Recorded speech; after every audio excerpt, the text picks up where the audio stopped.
Hey everybody, I was asked on my YouTube channel if I could do a little bit of information about geometric and arithmetic sequences and how to do recursive and explicit formulas. So I'm going to take a look at this pattern right here that you see, 4, 8, 16, and 32. And we have a dot, dot, dot, meaning ellipsis means that we would continue this pattern forever, pretty much. So if I wanted to, I would have to look at this and see, is it a geometric sequence, which means I would be multiplying, or is it an arithmetic sequence, which means I would be adding, and it's always going to be the same number that you're either multiplying or adding by.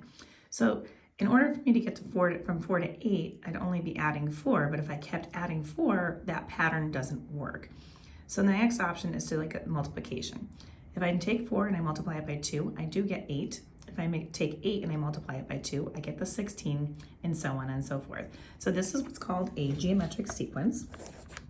So I'll write that down. And then I'm going to show you how we can use both the recursive as well as the explicit. Now, I'm not a big fan of the recursive formula only because you need the previous number in order to find the next number, which is kind of what you're doing right here. So you really have these few numbers right here. But if I wanted to find, let's say, the 14th number in the sequence, I would need to have the 13th number in this problem if I'm using the explicit formula, or I'm sorry, the recursive formula. So the recursive formula for geometric sequence, I'm just going to write this down. So recursive is g sub n, the n being the number that you're looking for, and then you do g sub n minus 1. Now g sub n minus 1 would be the number prior to the number you're looking for. And then you would be multiplying it by whatever your ratio is. In this case, the ratio we said was 2 because you're multiplying it by 2. So if I wanted to find the, let's say, the 7th number, right here, I would put 7 here, and I would do 7 minus 1, which means I need the 6th number in order to find it by multiplying it by 2. So again, if I'm looking at this pattern, I don't have a 6th number. I could find it very easily. It's only a couple of numbers down.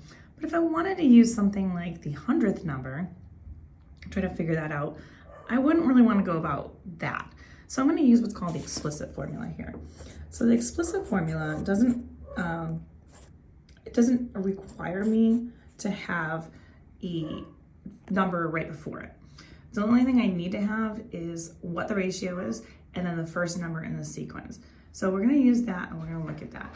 So we are going to start by looking at g sub n. Start that again. So g sub n is the number that we are looking for in the pattern. So if I wanted the 100th number in this pattern, I would put the g and then sub 100 right here. Now, if I'm looking at finding the explicit, I'm going to take the first number that I had in the pattern, which was 4. So I'm going to start with the 4 right there. And then I'm going to say times the ratio, which we just said was 2. And then we're going to go to the power of n minus 1. And again, n minus 1 would be the same number here. So if this was, we were looking for the 100th number, you'd put n minus 1, which would be 99. So you would do 2 to the 99th power and then multiply it by 4, and you would be able to find out what the 100th term is. If you'd like more questions like this, you can find these in my YouTube channel, YouWantAlgebra, in the new playlist called Geometric and Arithmetic Sequences. And don't forget, you can find me on Instagram under the YouWantAlgebra name as well.